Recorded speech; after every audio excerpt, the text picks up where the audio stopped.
Magandang umaga po. Narito na po ang magiging lagay ng panahon ngayong araw ng Huwebes, August 22, 2024.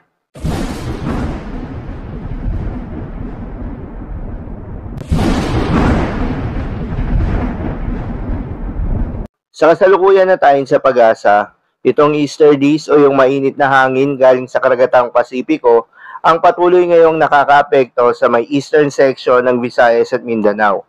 Dahil dito, asahan yung bahagyang maulap hanggang sa maulap na kalangitan na may kalat-kalat ng mga pagulan o thunderstorms. Habang sa nalalabing bahagi naman ng ating bansa ay asahan yung generally fair weather condition sa umaga hanggang sa tanghali, ngunit pagsapit ng hapon o gabi ay asahan naman yung mataas na tsansa ng mga pagulan. Ang ating bansa ngayon ay kasalukuyang naka-monsoon break o walang epekto ang southwest monsoon o hanging habagat sa anumang bahagi ng ating bansa. Samantala, may bagong low pressure area ngayon na binomonitor ang pag-asa. Ito ay nasa labas ng Philippine Area of Responsibility. Ulitong namata ng pag-asa sa layong 2,030 kilometers east-northeast of Eastern Visayas. Malayo ito sa Philippine Area of Responsibility o maging sa ating kalupaan. Kaya naman asahan na wala itong magiging direktang epekto sa anumang bahagi ng ating bansa.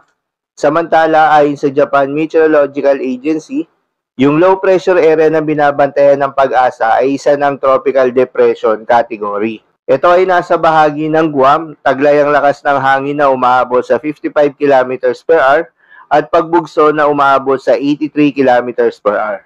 Sa ngayon ay kumikilos ito ng mabagal sa direksyong west-northwest. Inaasahan na magkakaroon ng rapid intensification ng nasabing bagyo dahil simula ngayong araw ay magiging isang tropical storm category agad ito. Muli, hindi naman inaasahang nakikitang papasok ito sa loob ng Philippine Area of Responsibility at hindi din nakikitang direktang makakaapekto sa ating bansa. Para naman sa ating long-range forecast at pinapakita ng forecast model na ating ginagamit, bukod sa low pressure area na binabantayan ng pag-asa, ay wala namang namamataan pa na bagyo na maaaring tumawid sa ating kalupaan sa susunod na 3 araw.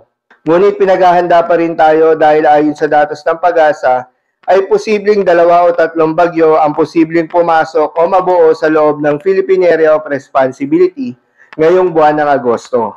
Para naman sa magiging lagay ng panahon ngayong araw ng Huwebes, asahan sa malaking bahagi ng ating bansa ang mainit at maalinsangan na tanghali. Ngunit dahil sa epekto nitong easterlies, asahan sa Eastern Visayas, Caraga at Davao Region ang maulap na kalangitan na may kalat-kalat na mga pagulan o thunderstorms. Posible ang mga pagbaha o pagguho ng lupa during severe thunderstorms. Habang sa Metro Manila at nalalabing bahagi ng ating bansa, ay asahan rin yung bahagyang maulap hanggang sa maulap na kalangitan na may kalat-kalat na mga pagulan o thunderstorms. Dulot naman yan ng mga localized thunderstorms. Posible rin ang mga pagbaha o pagguho ng lupa during severe thunderstorms. Dulot naman yan ng mga localized thunderstorms. Posible rin ang mga pagbaha o pagguho ng lupa during severe thunderstorms. Madalas nabobuo ang mga thunderstorms na ito tuwing hapon o gabi na nagtatagal ng 1 hanggang 2 oras. Kaya naman mag-ingat sa posibleng mga pagbaha o pagguho ng lupa during severe thunderstorms. Para naman sa lagay ng mga dagat baybayin, ayon sa pag-asa ay wala tayong nakataas na gale warning sa anumang seaboards ng ating bansa. Kaya naman malayang makakapamalaot yung mga kababayan nating mangingisda at yung may mga maliliit na sasakyang bandagat. Dahil inaasahan yung banayad hanggang sa katamtaman ng mga pagalon. Ngunit iba yung pag-iingat pa rin, lalo na kung meron tayong offshore thunderstorms activity, asahan pa rin yung tsansa ng malalakas na hangin at kaakibat nito ang bahagyang pagtaas ng mga alon. So, lamang po para sa lagay ng panahon ngayong araw ng Huwebes. Keep safe everyone.